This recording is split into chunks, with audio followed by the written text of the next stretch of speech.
Veja no ICL Notícias, segunda edição. Clima íntimo na piscina. Vaza foto de caciques da direita com Willer Tomás, alvo da PF, e senador pede ajuda de Alcolumbre. Delação a todo custo? Novo advogado de Daniel Vorcaro pede audiência com André Mendonça no STF para nova negociação. Magnitude 7,4. Terremoto mata dezenas de pessoas e destrói prédios na Colômbia. O ICL Notícias, segunda edição, está no ar.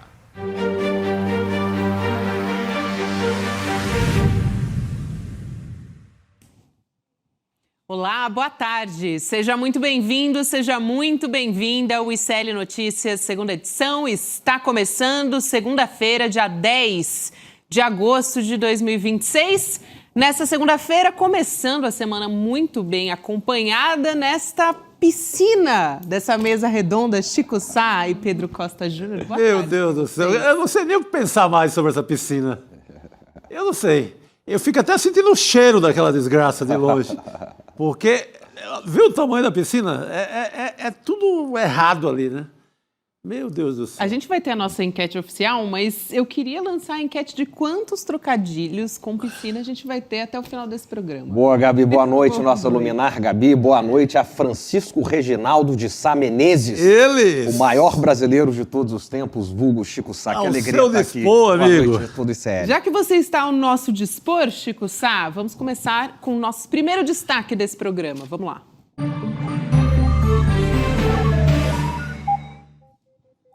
Caramba, olha, passei o final de semana inteiro vidrado nessa imagem, esse clássico da política brasileira. Olha a safadeza que contém essa imagem. Essa imagem eu acho que vira um clássico da política nacional.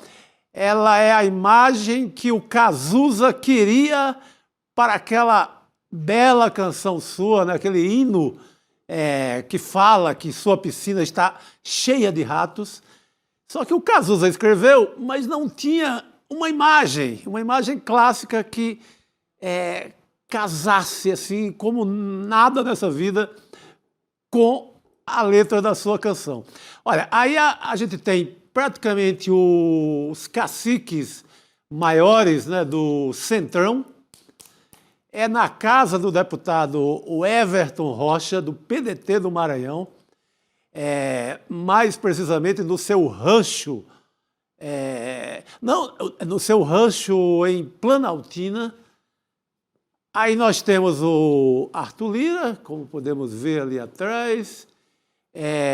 Aí já é um print da Nova Providência, deu a notícia de hoje, que é o próprio o Everton Rocha, pedindo apuração, pedindo ao Alcolumbre que apure sobre essa história. Eu falei que a casa era do Everton Rocha, não. O que é do Everton Rocha é o celular de onde foi tirada essa bela imagem, esse quadro, uma espécie de renascentismo da sacanagem. Esse quadro representa assim, o que a gente tem de mais podre, né, Pedro e Gabi, da nossa política. Aí a gente tem o Centrão, numa espécie de celebração da captura do orçamento público brasileiro. Aí a gente tem o orçamento secreto, está todo aí. Aí a gente tem o escândalo do INSS, porque o advogado, o Willer Tomás, aí sim, o dono da casa, o Willer Tomás, dono da casa, ele é já investigado, já foi inclusive preso por conta de rolos com o INSS. Este senhor aí, ao lado do Everton Rocha, aí está a parelha da política brasileira, representando tudo aquilo que a gente gostaria que não fosse. Então você tem nessa foto um quadro assim que vai ficar para a história como a representação simbólica, não é uma representação artística, mas uma representação simbólica de toda essa sacanagem que nos fazem há muito tempo. Porque reunir numa só piscina, e olha o tamanho da piscina, mas parece a banheira do Gugu, de tão minúscula que é. Nessa piscina aí estão vários escândalos juntos. Essa piscina é uma celebração de tudo que a gente viu no noticiário nos últimos 10 anos em relação ao orçamento. Porque aí a gente tem os caciques das emendas, os caciques do INSS. Aliás, o Willer Tomás, ele é um dos maiores amigos do Flávio Bolsonaro, que dizem até que foi quem fez a foto, mas aí já é maldade da turma. Então, essa foto, o Pedro, Gabi, vai ficar para a história. A gente ri, já entrou para o folclore, mas é muito sério. Ela tem feito muito sucesso porque ela representa mesmo o que há de mais podre. Daí a gente sente até o cheiro, pode até sentir o cheiro dessa água aí, desses cuecas malditos. Mas o que importa nela é ficar como tudo que não presta, tudo que foi rapinado do nosso orçamento público nos últimos 10 anos. Pedro, antes de passar a palavra, só reforçar o que o Chico Sá disse aqui sobre essa amizade, né? Mais uma amizade que eu imagino que o Flávio Bolsonaro não gostaria que as pessoas soubessem, mas ele próprio lá na CPI da Covid, então em 2021, se referiu a ele como meu amigo, publicamente. Então, não tem muito como negar. Inclusive, tem a suspeita, né, que o Willer poderia ter atuado na negociação da Covaxin, mas depois ele foi excluído dessa investigação. Tem uma viagem do Flávio Bolsonaro com ele para a Flórida, no período, coincide com o período da vacina. Então, daí a suspeita. Mas nenhum lado aí nega que mantém uma amizade assim muito próxima. O Flávio já esteve aí, não tem foto dele dentro da piscininha, mas ele já esteve no rancho do Tomás também, um pouco depois da pandemia. Então não é segredo de ninguém em Brasília que a amizade é coisa de irmão, como o próprio Flávio falou sobre o Vorcaro. São laços de amor, né, Chico? Como Total. diria o grande Manuel Carlos, né? Lembra dessa? Laços de amor, né? Sim. O Chico, Gabi, citou o poeta Cazuza, Sua Piscina Está Cheia de Ratos, que, aliás, é uma epígrafe de um dos livros do Gessé. Excelente epígrafe. Verdade, rapaz, sim. E eu vou citar um outro poeta e compositor brasileiro aqui, se você me permite, Gabi. Claro. Que é o nosso querido o Vandi Gama, que diz o seguinte: estava de boa e falei, amor, vamos passear? Ela correndo veio me abraçar. Falou, amor, mas onde é que nós vamos parar? Calma, amor, tem um bom lugar para ficar. Piscininha, amor? Piscininha, amor. Esse é um clássico da lírica brasileira. É um clássico, né? Então, vê, olha, tem algumas observações sobre isso, né? A primeira é o seguinte, né? A coisa mais intuitiva aí vir toda essa nossa indignação. Mas nós sempre temos que tomar cuidado para separar o joio do trigo. Porque o que circula, digamos, hoje ali no metrô, na padaria da esquina, é que todos os políticos de Brasília não prestam. Que Brasília não presta, né? O que fortalece muito o discurso bolsonarista, que o Paulo Guedes repetia dia sim, dia também. O pior ministro da economia desse país, Paulo Nunes Eduardo Guedes, repetia menos Brasília e mais Brasil. Então, primeiro nós temos que separar o joio do trigo, porque o Congresso, ele representa a sociedade brasileira? Isso é um sofisma. Sim. Eu aprendi isso lá com o professor Haddad no Departamento de Ciência Política da USP. O Congresso não representa a sociedade brasileira. Ele representa a sociedade brasileira organizada. Ou seja, que tem capital. Representa os interesses do agro. Quantos deputados e representantes tem a bancada do agro, do capital financeiro? Quantos trabalhadores tem lá, Chico e Gabi? Então, a sociedade, quer dizer, quanto custa uma eleição para deputado, para senador? Está aqui o nosso querido Chico Sá, ele decide amanhã ser senador de São Paulo, que seria maravilhoso. Mas aí ele vai ter que competir. Qual o financiamento? Ele tem um jornalista, é um poeta, é um professor, vai ter que passar chapéu. E quanto custa uma eleição para Senado? Aí vem os interesses do agro, que é quem essa pessoa representa, os interesses da família, da Faria Lima, né?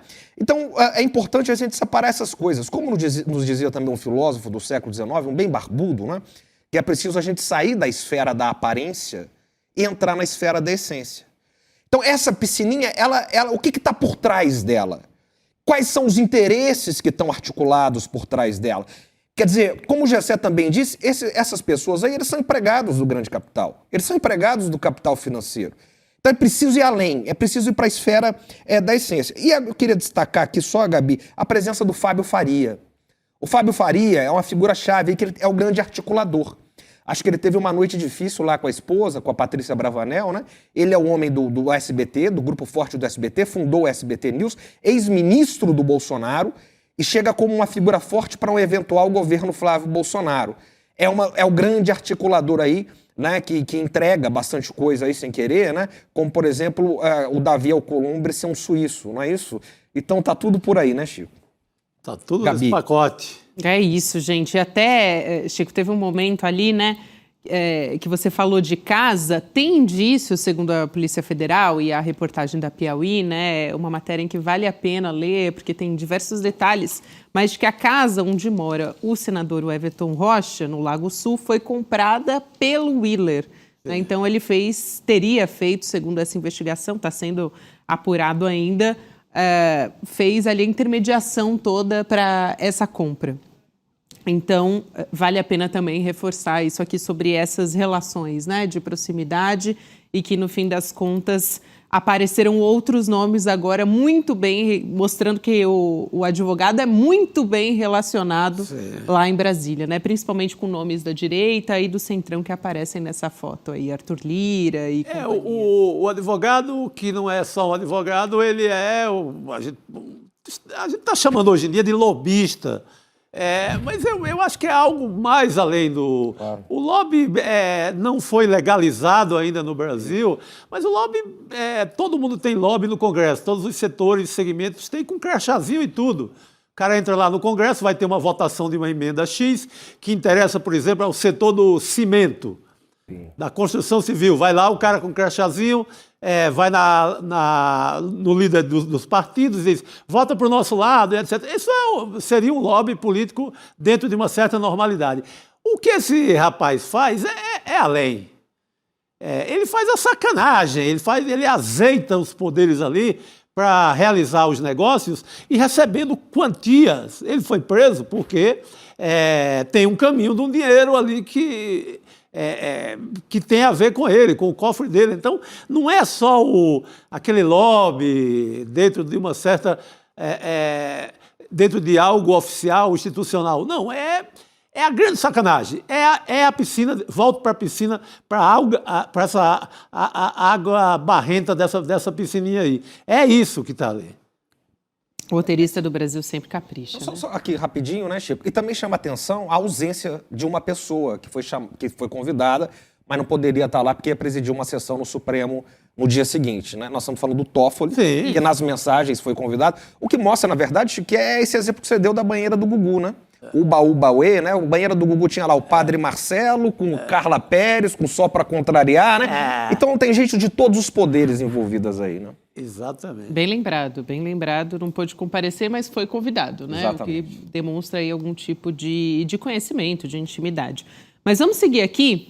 A gente vai falar sobre pesquisa, gente. Segundo pesquisa divulgada nessa segunda-feira do Instituto Nexus, feito em parceria com o Banco BTG, o presidente Lula aparece à frente de Flávio Bolsonaro, fora da margem de erro, que é de 2 pontos percentuais, com 40%, você está vendo aí na sua tela, 40% das intenções de votos. Então, o presidente Lula, 5 pontos à frente do Flávio Bolsonaro. Hoje a gente teve também a divulgação de uma outra pesquisa do Instituto Palver, que registra a liderança também do presidente Lula, ainda dentro da margem de erro, nesse caso de 3 pontos percentuais. O presidente Lula com 44% contra 40% do Flávio.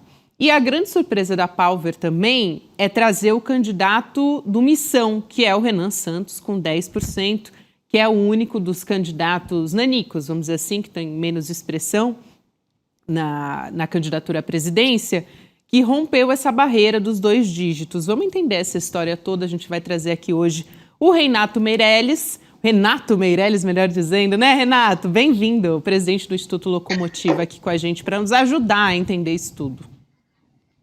Tudo bem, Gabi? Tudo bem, galera? Chico, como estamos? Prazer enorme estar aqui com vocês novamente. Bom, vamos separar as pesquisas, né? Uma é uma pesquisa mais tradicional, a pesquisa da Nexus, que está bastante em sintonia com o resultado das outras pesquisas Sim. Eleitorais. Se você coloca aí um gráfico comparativo entre as diversas pesquisas, a pesquisa da Nexus aí está muito próxima ao Datafolha, está muito próxima à pesquisa da Quest. Eu acho muito difícil o Renan Santos estar com 10% em qualquer cenário, em qualquer pesquisa. É muito diferente do que todo mundo está dizendo, é muito diferente do que nós apuramos aí nos trackings que temos acesso, nos trackings que desenvolvemos, o Renan com 10% dos votos. Mas, de qualquer forma, ele tem uma característica, e isso é que eu acho bastante bacana dividir aqui com todo mundo que acompanha o ICL. O Renan está ocupando o cenário de um candidato antissistema. O Renan é aquele cara que faz a crítica ao petismo, como boa parte da oposição já está acostumada a fazer, mas ele é muito mais agressivo com relação à crítica ao bolsonarismo. Ele fala que o Bolsonaro traiu os ideais de direita, ele fala que o Bolsonaro não é um liberal de verdade na economia, que o Flávio Bolsonaro tem o rabo preso aí a partir do escândalo do Forcaro. E por que eu estou dizendo que a gente deve prestar atenção nessa diferença, Gabi? Por uma razão muito simples. Qual desses candidatos irá ou não irá derreter na reta final da campanha? A gente sabe que quando se aproxima o processo eleitoral, existe uma tendência muito grande dos candidatos menores se desgarrarem e irem para o candidato líder. O candidato líder tem um poder de atração e os candidatos menores viram candidatos nanicos. Isso provavelmente vai acontecer com o Zema, isso provavelmente vai acontecer com o Caiado, assim como aconteceu com a Simone, assim como aconteceu com o Ciro Gomes na eleição de 2022. Mas talvez não aconteça com os eleitores do Renan. O grau de agressividade à crítica e crítica que o Renan faz ao ex-presidente Bolsonaro é muito contundente, de forma em que cada vez mais você tem uma briga aí pela direita. Uma briga que contra Bolsonaro não teria nenhuma chance. O Flávio Bolsonaro, por conta de todos os acontecimentos que a imprensa tem coberto, é uma figura mais fácil de ser alvo do Renan Santos. Eu queria aproveitar para perguntar para o Renato, com base nessas pesquisas, é muito interessante essa observação de que talvez isso não aconteça com o Renan, né, que tem um comportamento diferente. Mas sobre os principais, né, Lula e Flávio Bolsonaro, se já dá para dizer ou é muito cedo que eles bateram nos seus respectivos tetos, vamos dizer assim, né? Ou ainda é muito cedo para a gente colocar dessa maneira? Inclusive, queria juntar com uma outra pergunta, Renato, porque eu sei que nosso tempo é apertado, mas tem alguns analistas que dizem, olha, olhar para a pesquisa de segundo turno, que a gente olhou aí na tela, foi de primeiro turno, mas que olhar para a pesquisa de segundo turno é precipitado ainda. E eu queria saber se você concorda, né? Se as intenções de segundo turno, elas têm alguma importância já olhando agora ou se ainda é muito cedo? Eu sou daqueles que acham que é muito cedo olhar, mas tem que olhar. São as duas coisas. Não existe não olhar. É um fato, as coisas não só um fato jornalístico. Sim. As coisas estão lá. Por que é muito cedo para olhar? Porque a eleição está começando agora, Gabi. A eleição está começando agora. A gente não sabe se os candidatos irão ou não irão participar dos debates. Nós não sabemos aí se os candidatos... como é que vai ficar a agressividade entre os candidatos de direita. O quanto que vai subir ou não a avaliação do governo Lula, né? O governo Lula teve um processo de melhora aí da sua avaliação de governo. Normalmente, essa melhora acontece no processo eleitoral. A gente não sabe se o que aconteceu agora já é uma antecipação da melhora de avaliação do governo, se isso vai chegar a partir do momento em que se começar o horário eleitoral gratuito. Mas que, na prática, o que a gente consegue ver nesse segundo turno é uma tendência de como os eleitores vão se aglutinar. Mas aí, para quem está nos acompanhando aqui no ICL, vale a pergunta. Não sei se vocês sabem, mas uns 15% decidem ou mudam o voto na última semana de campanha. 15% é capaz de decidir qualquer eleição presidencial. Qualquer eleição presidencial. Então é natural que no segundo turno você tenha, de novo, um processo de disputa política. Vamos lembrar, por exemplo, a reeleição da presidente Dilma de 2014, que ela ganhou no primeiro turno. O candidato Aécio Neves começou o segundo turno na frente da ex-presidente Dilma Rousseff e, no final, a Dilma ganhou a eleição. Então, temos que olhar a pesquisa, temos que ver qual é a tendência geral do eleitorado, mas nós estamos falando de política.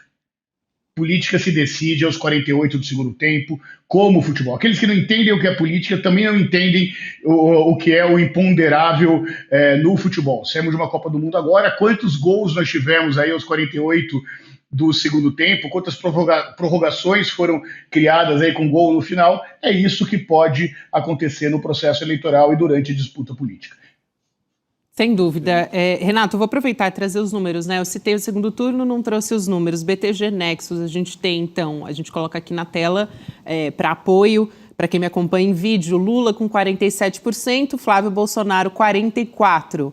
E aí, trazendo a outra pesquisa, que é do Instituto Palver, aqui na tela também, segundo turno, 46-46, Lula e Flávio Bolsonaro. Já te passando a palavra, Pedro. Duas observações rápidas, né? A estratégia do Flávio, ela falha de maneira clamorosa, Chico, em dois aspectos, né? Recentemente agora, que reflete nessas pesquisas e nesse estancamento dele.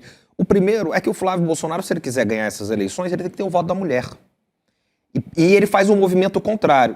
Quando ele traz para vice dele, não é possível que não tenha uma mulher nesse país, da extrema-direita, do bolsonarismo, que não poderia ser vice do Flávio. Ele traz não só um homem branco, hétero, com toda aquela questão, mas acusado de estupro. Então isso é um sinal claro, que ele não se importa com as mulheres, que ele não liga para as mulheres. Isso reflete nas pesquisas. E o segundo ponto é que ele comete um erro crasso. Sabe quanto está? 43-30 na BTG, separando homens e mulheres, voto masculino e feminino. Perfeito, Chico. E só o segundo erro, né, é que quando você tem uma eleição polarizada, né, até o mundo mineral, como diria o nosso saudoso Mino Carta, até o mundo mineral sabe disso. Você tem que fazer o caminho do centro. Você não pode radicalizar, você tem que ganhar os eleitores que estão indecisos. E todos os movimentos que o Flávio faz agora, essas questões de vacina sendo levantadas de novo pela sua base, a questão da misoginia do Paulo Figueiredo e a própria escolha do vice, ele está dizendo o seguinte: nós vamos radicalizar. Não tem essa de Flávio moderado, não tem essa de Flávio vacinado. Nós vamos fazer o Flávio raiz. Esse é o movimento que ele está fazendo agora. Então são dois erros que vão custar caro nessas eleições. Ou foi obrigado a fazer, né, Renato? Como é que você vê esse movimento? Eu vejo como um movimento muito mais político interessado numa aliança com o Lira do que efetivamente um vice que dê voto. E aí, vamos ser justos, o Alckmin não deu dada de voto para o Lula também. Acho que o vice ele representa muito mais um tipo de posicionamento que uma candidatura quer ter. Então, quando o Alckmin foi vice do Lula, era um posicionamento político para sinalizar para o eleitor, em especial para o eleitor do meio, a ideia da frente ampla. O Flávio Bolsonaro, ele está sinalizando aquilo que ele sempre defendeu. Então, qualquer um que acompanhe os discursos do Flávio Bolsonaro, que entenda o bolsonarismo a fundo, que tenha acompanhado a história do ex-presidente Jair Bolsonaro, não estranha um candidato com as características do deputado Alfredo de Alagoas, né? Então, me parece muito mais um arranjo com o Lira aí do que um objetivo de intenção de voto. O que é importante a gente entender sobre essa diferença do Flávio Bolsonaro para o Lula entre as mulheres? É uma questão muito simples. Flávio Bolsonaro não ganha a eleição, não tem nenhuma chance de ganhar a eleição se não diminuir a diferença que o Lula tem para ele entre as mulheres. E o único caminho para ele conseguir fazer isso se chama Michele Bolsonaro, em que ele foi, digamos assim, pouco hábil na discussão com a Michele, nos tratos com a Michele. Mas que verdade seja dita também. E o que eu vou falar, para variar, vai deixar os seguidores do ICL um pouco bravos comigo. Eu pesquiso o Brasil há 25 anos. Há 25 anos eu entendo a classe C, me debruço, tomo café, moro na casa das pessoas, e nesses 25 anos eu não encontrei um único político, nem o presidente Lula, que tenha a capacidade de falar com as mulheres da classe C como a Michelle Bolsonaro tem. Elas são muito gratas ao presidente Lula. O voto dessas mulheres é o voto do presidente Lula. É um voto pela continuidade, é um voto pela reeleição do presidente. Mas ele está na esfera da gratidão. Quando a Michelle fez o vídeo atacando o Flávio Bolsonaro, sabe o que aconteceu com essas mulheres da classe C? Elas falaram, eu já vi isso acontecer. É o meu marido me destratando. É o meu marido falando mal de mim. É o meu marido me humilhando. E quando a Michelle, que tem a capacidade de falar com essas pessoas... De novo, eu não estou fazendo nenhum juízo de valor ideológico, nenhum juízo de valor político. Eu estou falando especificamente de narrativa. De uma narrativa, de um tom de voz e de uma persona que fala diretamente para as mulheres da classe C e que descascou a imagem de Flávio Bolsonaro. O que o Flávio Bolsonaro não perdeu apenas o voto de mulher, ele perdeu a possibilidade, ele queimou a única ponte que ele poderia ter para falar com as mulheres da classe C e reverter essa situação aí que o Chico dividiu com a gente, da vantagem que o Lula leva entre as mulheres brasileiras. Renato, eu também queria trazer duas perguntas. Hoje eu estou trazendo sempre duas perguntas em uma, né? Para o Renato resolver. Aí eu passo a bola para ele, ele resolve.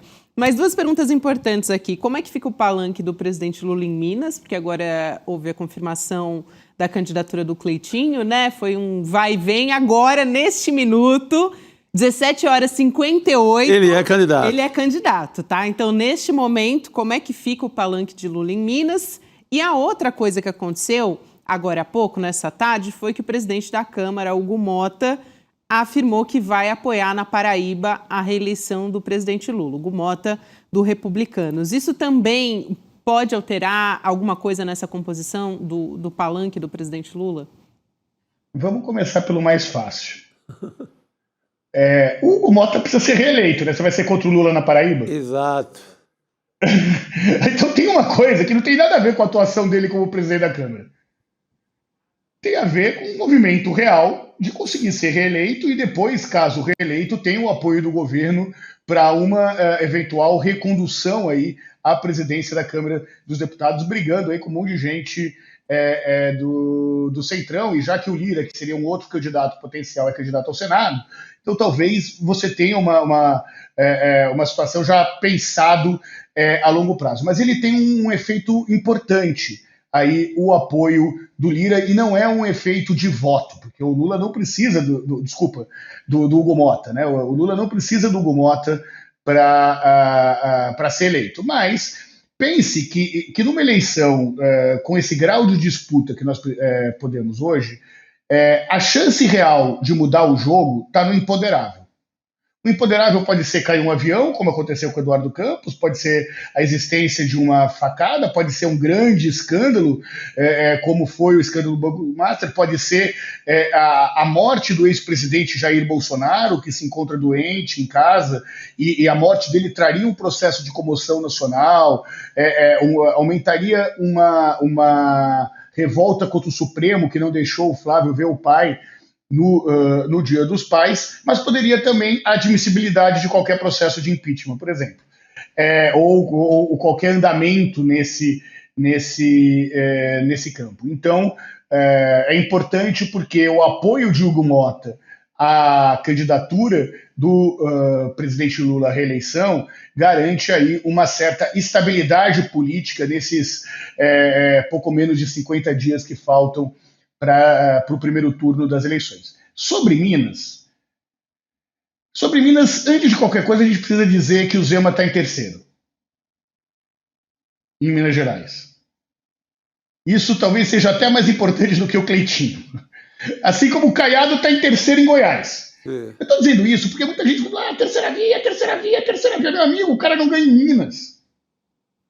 O cara que teve uma excelente avaliação, o Caiado com 80% de avaliação em Goiás e não ganha em Goiás. Então, acho que esse é um dado importante que vai além da questão do Cleitinho e que mostra também a irrelevância que o Zema está tendo na eleição do seu sucessor em Minas Gerais.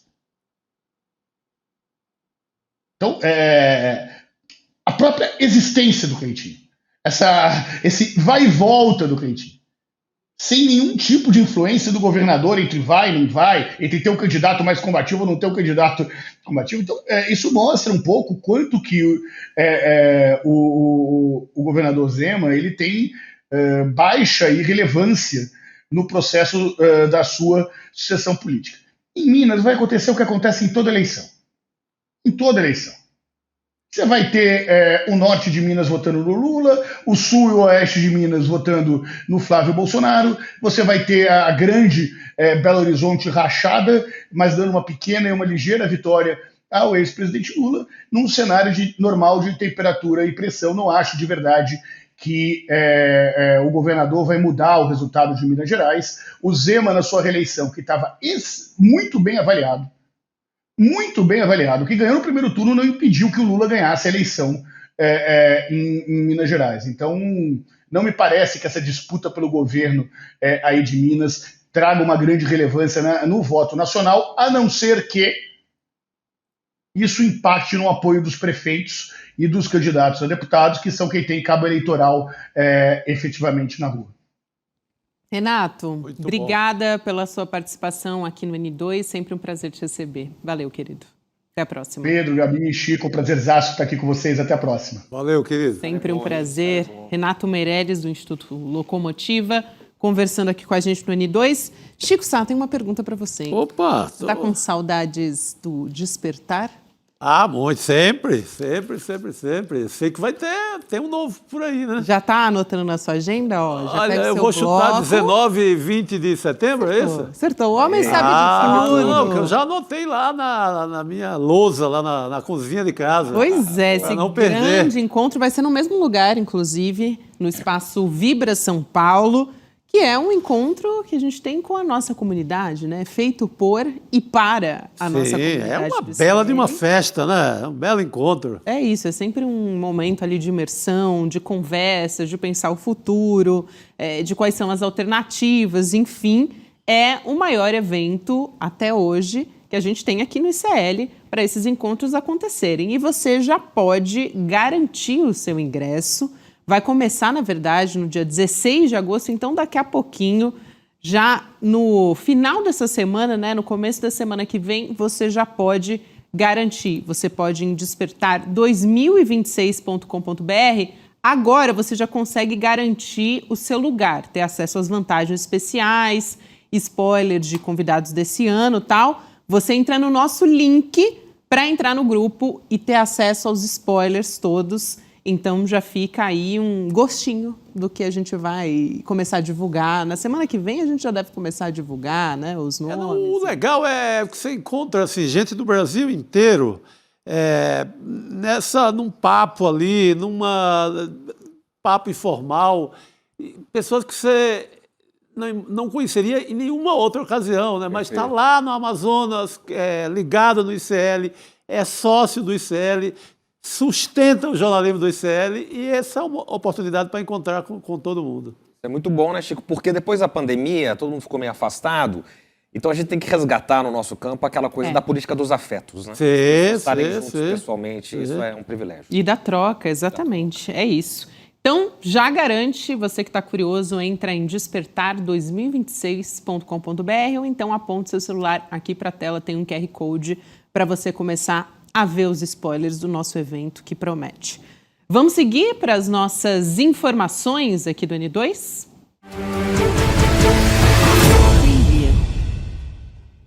Letícia Sansão, boa tarde para você. Boa tarde, Gabi. Boa tarde, Chico, Pedro. Vamos começar com o noticiário internacional, né?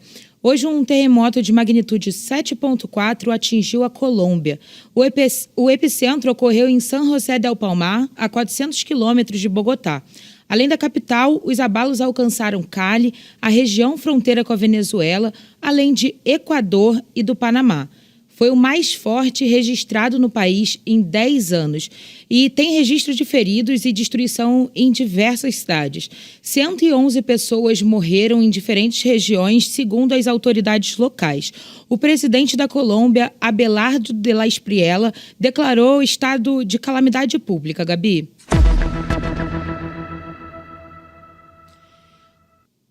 Agora vamos falar do Brasil na OMC contra o tarifaço, né? Os Estados Unidos aceitaram formalmente realizar consultas com o Brasil sobre as tarifas de 37,5%. Ainda não há data de quando elas podem ocorrer.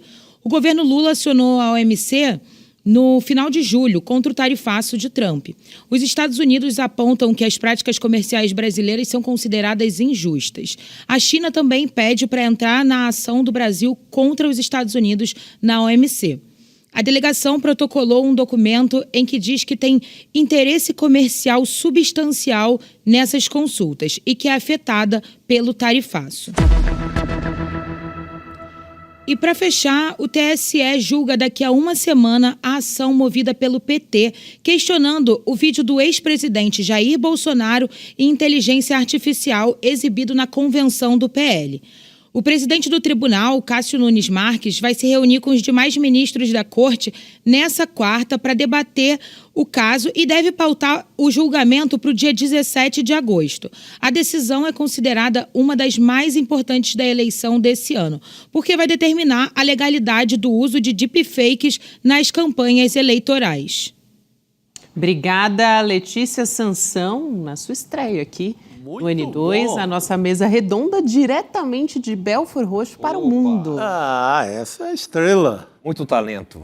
É isso, então a gente vai seguir aqui com os nossos assuntos internacionais. Agora chama muito atenção, né? Mal assume o Abelardo de la Espriella, da extrema-direita, presidente da Colômbia, já acontece esse terremoto, que é uma situação, enfim, surreal, né? Vai ter que trabalhar junto com o povo, né? Amparar o povo, porque ele estava num circo medonho, um pouco parecido com o estilo do Milei, sabe? Estava rasgando decretos do ex-presidente, estava fazendo aquela palhaçada que é comum na extrema-direita e que engana muita gente. Isso. É óbvio que vem essa tragédia, né? E ele vai ter que fazer como qualquer bom governante faz, estar ao lado do povo numa hora muito triste da Colômbia. É isso. Ele emula muito o Milei, né? Total. O Milei se autoproclama o leão na Argentina, né? Nos comícios dele, as pessoas vão com o rosto dele, juba de leão. E o Espriella se declara, bom, a Argentina tem um leão, eu sou el tigre. Né? Ele é o tigre que vai resolver as questões. Auto-intitulado El Tigre. É isso, Pedro. Vamos ver, né? Porque se o tigre lembrado. vai ser gatinho, o que é? Essa extrema-direita faz esse barulho todo, mas na hora H eles não resolvem, né? É igual aqui em São Paulo, o Tarcísio fica falando, violência, nós somos os bonzões em segurança pública. Você vê na vida real, uma diarista não pode sair com seu celular. É isso. Na prática é isso. Gente, vamos seguir aqui ainda falando do cenário internacional, mas a gente tem outras notícias aqui. Eu já quero chamar o Jamil Chad para a nossa bancada. Jamil, boa tarde para você, bem-vindo. Boa tarde, querida. Boa tarde, Chico. Boa tarde, Pedro. Boa tarde a todos. Bom estar aqui com vocês. Boa tarde, Jamil. Bom estar aqui com você também, Jamil. A gente vai dar uma olhada, agora eu vou pedir para a nossa equipe colocar aqui na tela, um deputado republicano, que é o Carlos Gimenez, do estado da Flórida, aliado do Donald Trump. Ele publicou na noite de sábado uma imagem gerada por inteligência artificial simulando a captura do presidente Lula pelos Estados Unidos. Você está vendo aí na sua tela uma imagem muito parecida com aquela justamente captura do Nicolás Maduro, né, com o sequestro do presidente da Venezuela. E aí ele postou o que o espera, #Brasil. E o presidente Lula, para quem não está vendo a imagem aqui na tela, né, ele está vendado e está com uma garrafa de 51. Ele está segurando uma garrafa de 51 nas mãos. E o Jamil apurou que essa publicação despertou uma preocupação muito séria de interferência no governo Lula, não é isso, Jamil? É isso, Gabi. Antes de mais nada, é uma publicação profundamente preconceituosa. É impressionante como nós estamos no século XXI presenciando publicações como essa a partir de contas oficiais de deputados, de parlamentares de países supostamente civilizados. É muito impressionante ver que isso é uma realidade. E aí eu fico bastante chocado com o fato de que nós estamos, no fundo, normalizando e considerando como isso como parte, hoje, de uma campanha eleitoral. É assim mesmo. Não. Antes de mais nada, não é assim mesmo. E dois, e aí é um ponto fundamental, é que dentro do governo brasileiro, essa postagem não foi vista como apenas mais um exagero, mais um deputado que saiu da linha. Não, é um deputado que faz parte do movimento MAGA, daquele movimento mais, eu diria, próximo da cúpula, basicamente, de Donald Trump.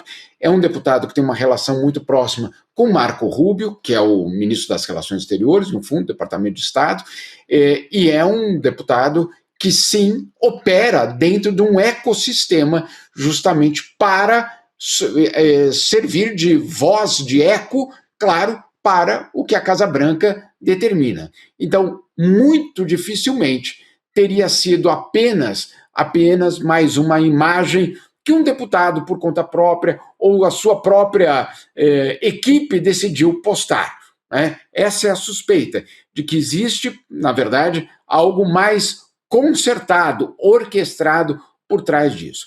E dentro do governo brasileiro há uma noção de que isso não é um ataque contra o presidente Lula, é um ataque contra o Brasil.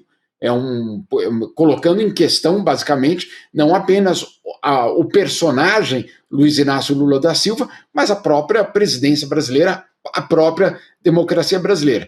E se a gente colocar no contexto mais amplo do que está acontecendo entre Estados Unidos e Brasil, uma coisa que nós precisamos imediatamente parar de fazer é dizer que existe um risco de interferência na eleição. Não existe um risco de interferência na eleição. Ela é a realidade, ela está acontecendo. Essa foto é apenas parte de uma operação muito maior que envolve, sem dúvida nenhuma, tarifas, sanções, Magnitsky, operações, obviamente, de desestabilização e também a milícia digital.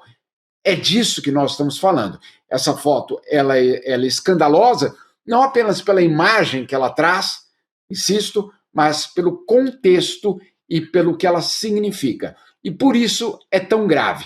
Levar essa foto como mais uma demonstração de, olha que divertidos e irônicos eles são, ou como eles são bons em inteligência artificial, isso não significa nada, no fundo, significa muita coisa. Não quer dizer que a preocupação do governo brasileiro é de que Lula seja preso e que essa imagem se transforme em realidade. Não é isso. O que significa isso é justamente a conscientização dentro do governo, eu diria dentro de alas também que conversam com o governo, de que isso pode representar, dentro desse contexto, essa prova da ingerência direta na eleição brasileira. É muito grave o que nós estamos vivendo. Eu simplesmente, Gabi, perdão por me alongar aqui, mas eu não consigo entender como nós não estamos falando mais sobre esse assunto de uma forma enfática. O Brasil, a eleição brasileira, está sendo alvo de uma ingerência internacional. Eu diria, Gabi, Jamil, sempre uma alegria entrar com o Jamil, o maior correspondente internacional desse país. Eu diria, Chico, Gabi, que nós estamos vivendo uma operação semelhante à Brother Sun. É a coisa mais semelhante que a gente já teve com aquela operação, é exatamente o que o Jamil disse. Isso é um movimento operado, coordenado. Quer dizer, a operação durante 1964, no golpe de 64, que cercou o Brasil. E queria colocar aqui um elemento a mais, Chico e Gabi, que o embaixador nomeado pelo governo Trump para o Brasil é uma espécie de Lincoln Gordon do nosso tempo. Lembrando que o Lincoln Gordon foi quem articulou o golpe aqui, que era o embaixador dos Estados Unidos na época, no Brasil, junto com o Lyndon Johnson. Aliás, tem um documentário excelente sobre isso, que é O Dia que Durou 21 Anos, tá? Que pega toda a questão do golpe sobre... E tem as gravações, né? O golpe sobre o Jango, as gravações do Lincoln Gordon falando com o presidente dos Estados Unidos, Lyndon Johnson, dizendo, olha, isso aqui vai virar uma nova Cuba, nós temos que derrubar essa gente. Por que isso é importante? Porque é a mesma cabeça do MAGA.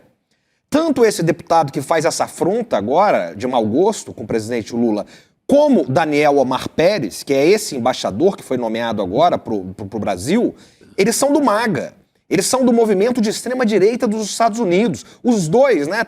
E o Marco Rubio, para colocar o grande cérebro dessa operação, tanto o Rubio como o indicado dele, que é esse Omar Pérez, né? Daniel Omar Pérez, eles são filhos de cubanos americanos, são jovens. Esse embaixador que está vindo para o Brasil aqui tem 38 anos. E é um sujeito, eu fecho aqui, ligado ao esquema de fraudes, denúncias falsas de fraudes nas eleições dos Estados Unidos. É um advogado que, enquanto deputado, não é um diplomata, que enquanto deputado, ele advogava para uma empresa que espalhava esses boatos de fake news, de urnas eletrônicas lá. Então ele chega no Brasil para interferir nessa campanha e para depois dizer, não tenha dúvida disso, Gabi, para depois dizer que, se o presidente Lula vencer, essa vitória foi ilegítima e que as urnas foram fraudadas. Perfeito. Eu quero somar isso, Jamil. A gente tem a história do Daniel Pérez, né, indicado pelos Estados Unidos para ser embaixador do Brasil, que foi usado naquela história também como uma moeda de chantagem, né, no caso da embaixadora aqui brasileira. O Daniel Pérez, ele recebeu dinheiro do canal de notícias Newsmax, que endossava as mentiras do Donald Trump sobre supostas fraudes na votação que elegeu o Joe Biden. Então, ele está falando ali das eleições americanas de 2020. E o Brasil agora quer saber exatamente qual foi a responsabilidade do Daniel Pérez nessa emissora, qual foi o papel dele na disseminação da desinformação, né, Jamil, sobre essas supostas fraudes também. Então, é um capítulo importante. Não foi à toa que ele apareceu na história também da embaixadora brasileira, né? Não foi à toa, e o Pedro tem toda a razão. Vamos só colocar aqui no contexto. O que acontece é que ainda restam alguns protocolos, eu diria, republicanos nos Estados Unidos. Um deles é que o embaixador que é nomeado, ele é obrigado a apresentar ao Senado norte-americano basicamente da onde veio a sua renda no ano anterior, ou seja, em 2025. E aí, no dia 12 de maio, quando Daniel Pérez apresenta ao Senado norte-americano a sua lista de clientes, fica muito claro, ele é advogado, fica muito claro que, olha só que impressionante, ele é um deputado estadual pela Flórida, só 4% da renda dele vinha do salário dele como deputado estadual, o resto era tudo das empresas que ele representava como advogado. Muitas empresas, 4% só era o salário, viu, Chico, da renda total dele, ou seja, ele mantinha todos esses contatos e essa renda. Uma delas, e aí é o ponto que a Gabi está trazendo, que o Pedro já citou, é a Newsmax, que é uma emissora de televisão. Eu, naquele ano que passei nos Estados Unidos, Gabi, eu fazia questão de colocar por horas e horas e horas a Newsmax para assistir, eu ficava revezando entre ela e a Fox, para vocês terem uma ideia. Depois eu, obviamente, passei por um centro de limpeza da alma, basicamente. Não, tive que fazer isso, Chico. Tive que passar por tudo isso para ver qual era a realidade paralela que vivem, de fato, milhões de americanos que assistem essas duas emissoras. E no caso da Newsmax, o que aconteceu é que em 2020 ela disseminou a fake news, a desinformação, de que a eleição tinha sido fraudada e que duas empresas de tecnologia que faziam as urnas, naquele momento, a tecnologia das urnas, tinham basicamente fraudado a eleição. Essas empresas entraram com o processo na justiça, venceram o processo na justiça, e aí a Newsmax fez um acordo com essas empresas e pagou 67 milhões de dólares num acordo, para todo mundo ficar bem. Questão, Daniel Pérez diz que recebeu da Newsmax. E aí a pergunta é, para quê? Para defender a empresa contra justamente essas acusações de desinformação? Exatamente por quê existe essa relação entre Daniel Pérez e a Newsmax? Nós não estamos aqui, não temos condições, Gabi, de dizer ele é disseminador de fake news sobre urnas. Não temos como dizer isso. Mas o próprio governo brasileiro está olhando isso com muita cautela para tentar definir. Afinal de contas, por que essa relação de Daniel Pérez justamente com a emissora que ajudava a propagar a ideia de que havia ou supostamente houve, uma fraude na eleição em 2020 nos Estados Unidos. Jamil, obrigada. É sempre importante você vir aqui no N2, enfim, no ICL, você foi um dos primeiros a sublinhar essa questão da ingerência e ressaltar a importância da gente seguir falando sobre isso. Estamos falando pouco, né, dada essa gravidade. Obrigada. Eu que agradeço. E olha, entre leões, tigres, o que a gente precisa ficar atento aos patetas. Boa, já vi. O cara é bom. É verdade. É Bom. verdade. E falando nisso, só para ressaltar aqui que o Antônio Fari, nosso editor, ele lembra de uma informação que revelou o Paulo Motorim, aliás, nosso novo colunista. Estreou hoje muito no bem-vindo ICL1. à casa. Paulo Motorim. Uma contratação pesada, hein? Pesadíssimo. Jogador caro, hein? Pesadíssimo, mas ele lembra, Champions League. Champions League. Muito bom. Que o escritório do Daniel Pérez representa o Airbnb, Disney, um monte de empresa internacional que tem interesses aqui no Brasil. Então é importante essa lembrança aqui do nosso editor, que está muito atento a este programa.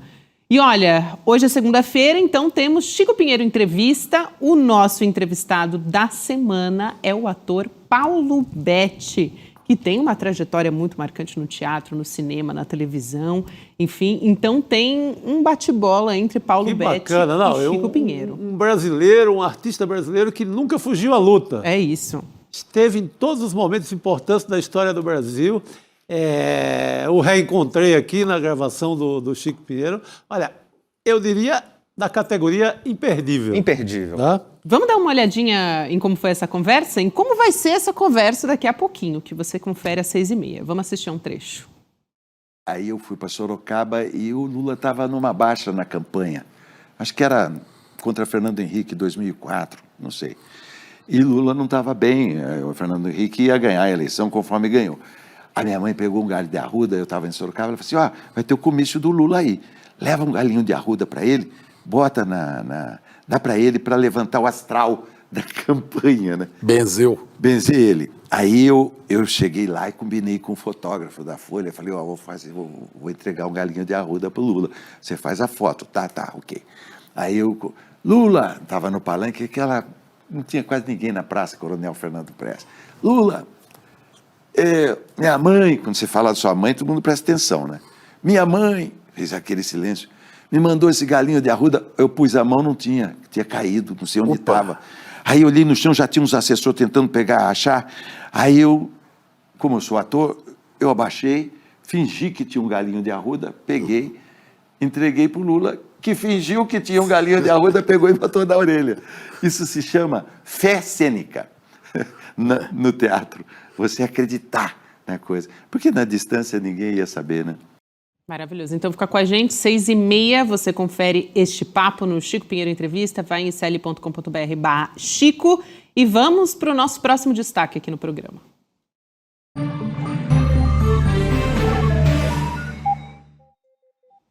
Olha, o ex-banqueiro Daniel Vorcaro não desistiu da delação premiada. O advogado criminalista Daniel Bialski é o que vem agora para a equipe da defesa do Daniel Vorcaro e, segundo a apuração da jornalista Clarissa Oliveira, da CNN, a expressão que ela está usando é de resetar a relação, né, dar um reset com o Supremo Tribunal Federal, ou seja, voltar essa negociação para estaca zero. O Vorcaro continua na papudinha, está em busca de uma terceira chance, depois de 2 tentativas de delação fracassadas. O Juca, o José Luiz de Oliveira Lima, deixou a defesa do Vorcaro em maio, depois da rejeição da última proposta de delação.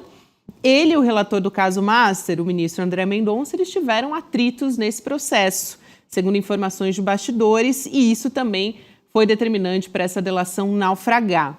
Diferente do Bialski, que tem boa relação com o ministro. E aí a gente não pode esquecer por que as propostas anteriores foram rejeitadas, né? Pela Polícia Federal, pela PGR. Porque os relatos do Vorcaro não tinham informações novas, né? Tem uma discussão também sobre a capacidade de ressarcir os cofres públicos pelos danos causados, enfim.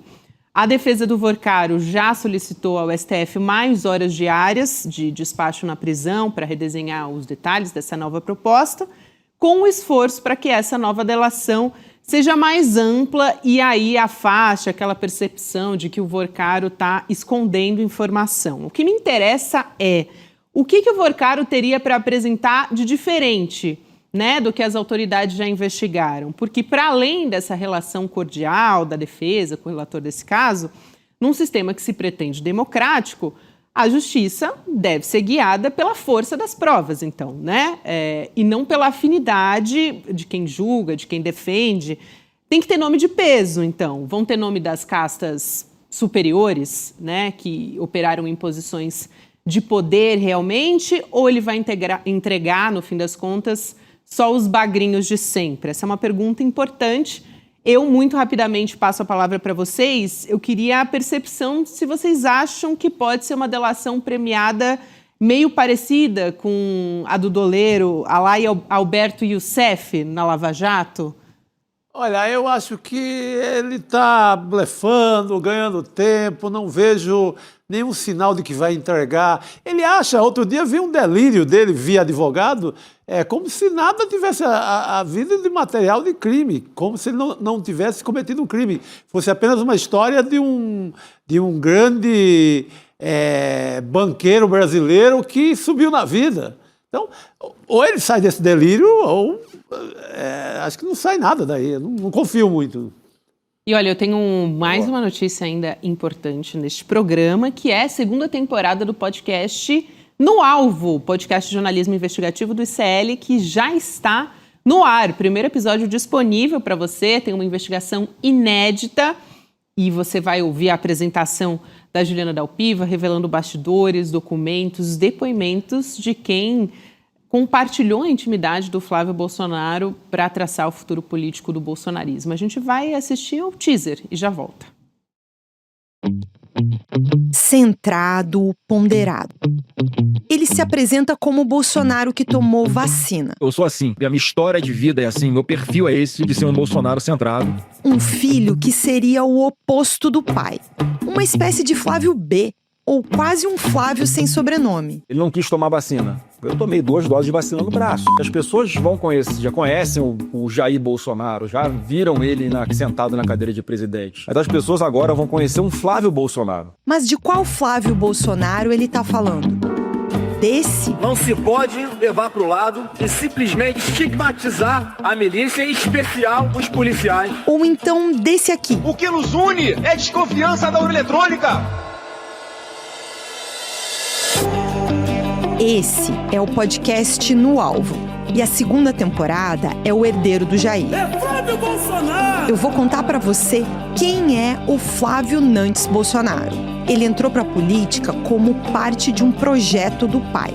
Um Flávio que aprendeu a atirar com um matador. Eu fui historiando dentro do box, evitando a expulsão de tiro, do Queiroz. E a partir disso, ele se transformou no homem de negócios do clã Bolsonaro. Tem erro, tem 1 milhão na conta e tal, tá? Mas, pô, não é nem sombra. Um herdeiro e operador direto de um esquema de desvio de dinheiro público de pelo menos 6 milhões de reais. Por enquanto a gente tem uma trégua, né? E que segue o baile. Um dinheiro que também trouxe poder, força para indicar ministros do Supremo Tribunal Federal e negociar com banqueiros como Daniel Vorcaro. Não sei como é que vai ser daqui pra frente, como é que isso tudo vai acabar. Tudo isso não é sobre o passado do Flávio Bolsonaro. É a história de quem ele realmente é.